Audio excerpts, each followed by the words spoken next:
माही या लव्ह स्टोरीचे याआधीच 4 episode upload करून झालेले आहेत. ज्यांनी पाहिले नसतील त्यांनी एकदा चॅनलला अवश्य भेट द्यावी.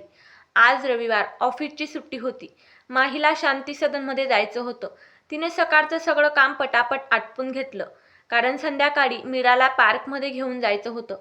आई येते ग, संध्याकाळी तयार राहा, पार्कमध्ये जाऊया. माहीने आपली चमेली काढली आणि शांती सदनसाठी निघाली. माही शांती सदनमध्ये आली. आजीला सगळे कामाचे डिटेल्स देऊन माही आपल्याच विचारात पळत येत होती आणि समोर जाऊन भारदस्त छातीवर धडकली. माहीने समोर बघितलं तर अर्जुन होता, ज्याला ती धडकली होती. तू इथे? अर्जुन काहीसा कन्फ्यूज होत बोलला.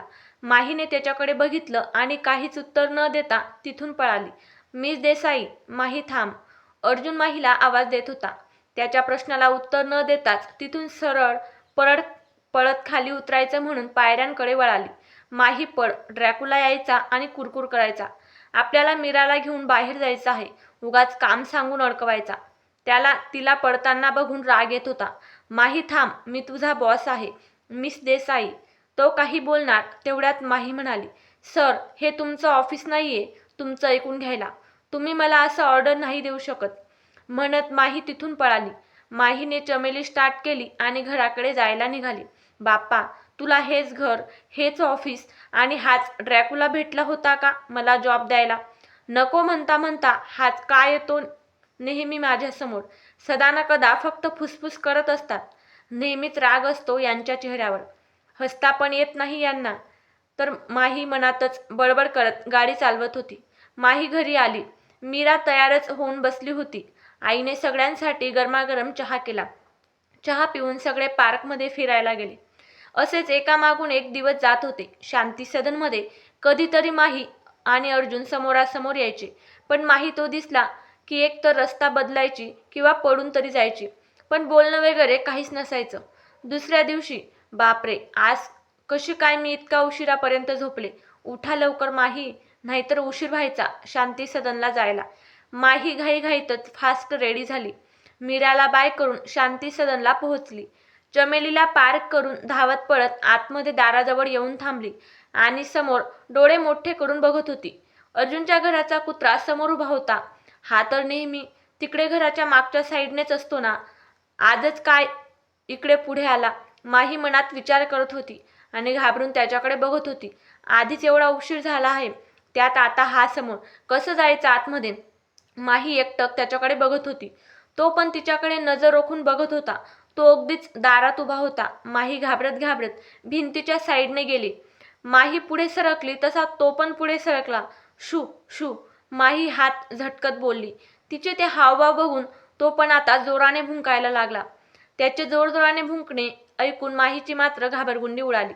तिने कशीबशी चप्पल काढली आणि ती घरात मागे बघत पुढे धावत होती आणि समोर जाऊन धडकली. तो पण मोबाईलमध्ये डोकं खुपसून येत होता. तो म्हणजे आपला अर्जुन. तो बेसावध होता. माही त्याला धडकल्यामुळे दोघेही खाली जमिनीवर धाडकन पडले. तो खाली, माही त्याच्यावर पडली होती. माहीने भीतीमुळे डोळे मिटले होते आणि त्याच्या कॉलरला पकडून ठेवलं होतं. तिचे केस त्याच्या चेहऱ्यावर आले होते. त्याने हळूच तिचे केस आपल्या एका हाताने कानामागे केले. तो एकटक तिला बघण्यात गुंतला होता. थोड्या वेळाने तिला जाणवलं की आपण कोणाच्या तरी कुशीमध्ये पडलो आहे आणि ती भानावर आली. तिने डोळे उघडून बघितलं. तो तिला एकटक मन लावून बघत होता. त्याच्या असल्या बघण्याने ती पण त्याच्या डोळ्यात हरवली. आई ग, तो कळवळला. अचानकपणे जमिनीवर पडल्यामुळे त्याच्या पाठीला थोडंसं लागलं होतं. त्याच्या आवाजाने माही भानावर आली. मेले, आज सगळ्याच हिंसक प्राण्यांची गाठ दिसून राहिली. माही मनातच बडबड करत होती. तिच्या हालचालींमुळे अर्जुनची तंद्री भंगली. आता तो त्याच्या पूर्व रूपात आला. तुझं काय सुरू असतं ग? तुला तुझ्या फुल बॉडी चेकअपची गरज आहे. असं कोणी घरात पळत येत असतं का? सतत धडपडत असतेस आणि दुसऱ्यांना पाडत असतेस. अर्जुन चिडत बोलला. तुम्ही तर समोर बघत येत होता ना, मग तुम्ही का नाही दिले लक्ष? माहीने त्याला उत्तर दिलं.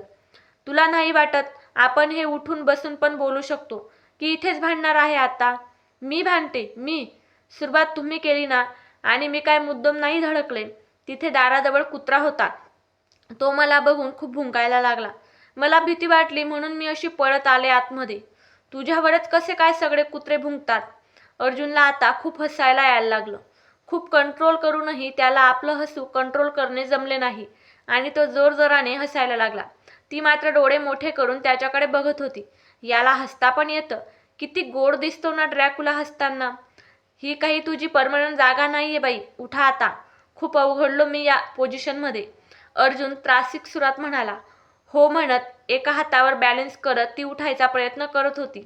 तिचा एक हात अर्जुनच्या पाठीमागे अडकला होता. ती परत बॅलन्स जाऊन त्याच्या छातीवर धाडकन आदळली. तिचं डोकं आता अर्जुनच्या ओठांजवळ होतं. अचानक त्याच्या ओठांचा स्पर्श तिच्या कपाळाला झाला. ती त्याच्या अशा स्पर्शाने अजूनच अवघडली होती. ती तिचा त्याच्या पाठीमागचा हात काढायचा प्रयत्न करू लागली, पण तो काही निघतच नव्हता. अर्जुन मात्र तिची हात काढण्याची धडपड बघतच होता. 1 मिनिट थांब, हलू नको, असं म्हणत त्याने तिला एका हाताने त्याच्या पाठीवर घट्ट पकडून त्याने स्वतःची कूस बदलली. अर्जुन उठून उभा राहिला. मग त्याने त्याचा एक हात तिला दिला. माहीने पण त्याचा हात पकडला आणि ती सुद्धा उठून उभी राहिली. माही, हा ड्रॅकुला ओरडायच्या आधी पळ इथून, नाहीतर तुझी काही आज खैर नाही, माही मनातच बोलत तिथून निघून गेली. असेच दिवस जात होते. अर्जुनने तिचं ट्रान्सफर मेन हेड ऑफिसला तात्पुरतं केलं होतं. माही पण खुश होती. मात्र नवीन ऑफिसमध्ये बरेच असे लोक होते जे तिच्यावर जळत होते. त्यात एक होती सोनिया. सोनिया तिथे मॅनेजरच्या पोस्टवर होती. तसेच सोनिया ही अर्जुनची कॉलेजपासूनची मैत्रीण देखील होती. अर्जुन तिला कॉलेज लाईफपासूनच आवडत होता, पण सोनियाला वाटत होतं की अर्जुन आता माहीला जास्तच इम्पॉर्टन्स देतोय, त्यामुळे तिला माही आवडत नव्हती. सोनिया तिला छोट्या मोठ्या कामांवरून नेहमीच त्रास द्यायची. आता अर्जुन आणि माही या ऑफिसमध्येच असल्यामुळे रोजच यांची भेट होत असायची. माही होती तशीच होती. तिचं धडकणं, पडणं, गोंधळ घालणं अजूनच वाढलं होतं. रिकामा वेळ असताना केबिनमध्ये बसल्या बसल्या अर्जुन देखील तिचं निरीक्षण करत असायचा. आता त्यांचं हे रोजचंच झालं होतं. माही अर्जुनजवळ जाणं टाळतच होती. जेव्हा पण समोरासमोर आले की असं काहीतरी घडायचं की त्यांच्यामध्ये वादच जास्त व्हायचे. तरी सुद्धा अर्जुन तिला कसा काय ॲडजस्ट करतोय याचंच मात्र सोनियाला नवल वाटायचं. माही एकदा काही कामानिमित्त अर्जुनच्या केबिनमध्ये गेली होती. तेव्हा अर्जुन एकटक तिच्याकडे बघत तिच्यामध्येच हरवला होता. आणि हे सोनिया त्याच्या केबिनमध्ये येत होती तेव्हा दारातूनच तिने बघितलं होतं. सोनियाला ते अजिबात आवडलं नव्हतं. त्यानंतर माहीला तिने एकटे गाठून तिला खूप सुनावलं होतं. जास्त जवळ जाण्याचा प्रयत्न करायचा नाही. तुझ्या आणि त्याच्यामध्ये जमीन आसमानाचा फरक आहे. तुझ्यासारख्या मुली खूप बघितल्या. चांगला हँडसम श्रीमंत बॉस दिसला की लगेच त्याला पटवण्यासाठी वाटेल ते तुम्ही लोक करता. पण तुला चांगलंच माहीत आहे मी त्याची गर्लफ्रेंड आहे, त्यामुळे तू त्याच्यापासून दूरच राहायचं. तेव्हापासून माही अर्जुनच्या दूरच राहायची. फारच जास्त इम्पॉर्टंट काम असलं तरच ती त्याच्याशी बोलायची, नाहीतर सतत इग्नोर करायची. अर्जुनचं सुद्धा हे लक्षात आलं होतं की माही आपल्याला इग्नोर करते, पण त्याला वाटलं कामाच्या व्यापामुळे माहीचं आपल्याकडे लक्ष नाहीये.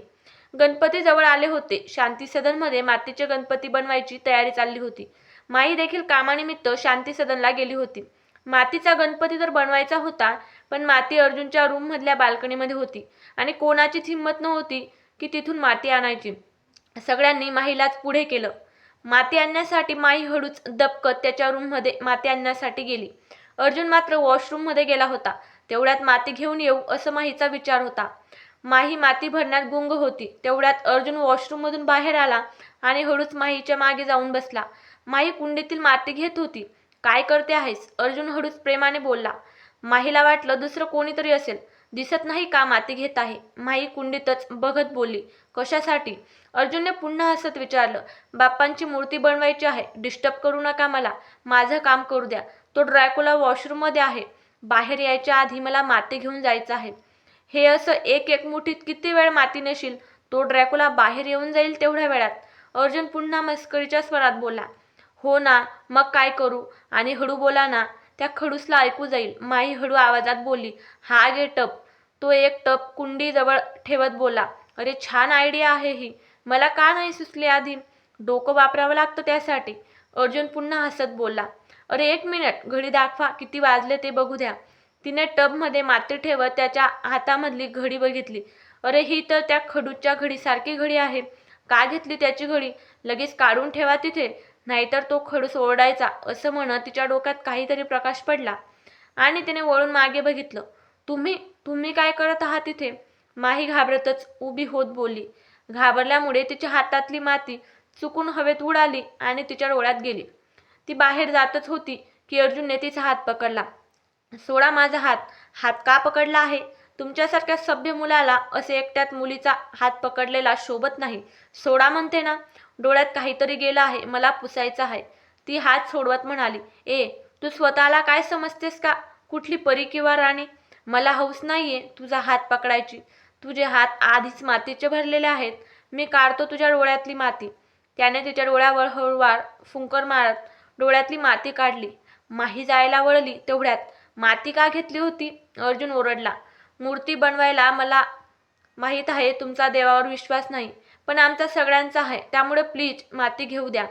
अर्जुन मात्र तिच्याकडे रागानेच बघत होता. माही माही आवाज देतच होता की ती तिथून पळाली. माईचं शांती सदनमधलं काम आटोपून माही घरी जाण्यासाठी निघाली. तेवढ्यात परत तिथे अर्जुन तिच्या समोर आला.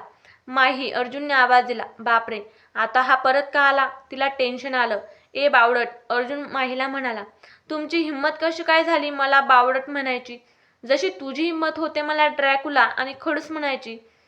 मला उशीर होतोय, मी चालली. अगं हा घे तुझा मोबाईल.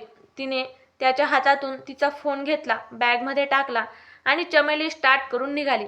घरी पोहोचल्यानंतर माही बेडवर झोपल्या झोपल्या अर्जुन सोबत झालेले प्रसंग आठवत होती.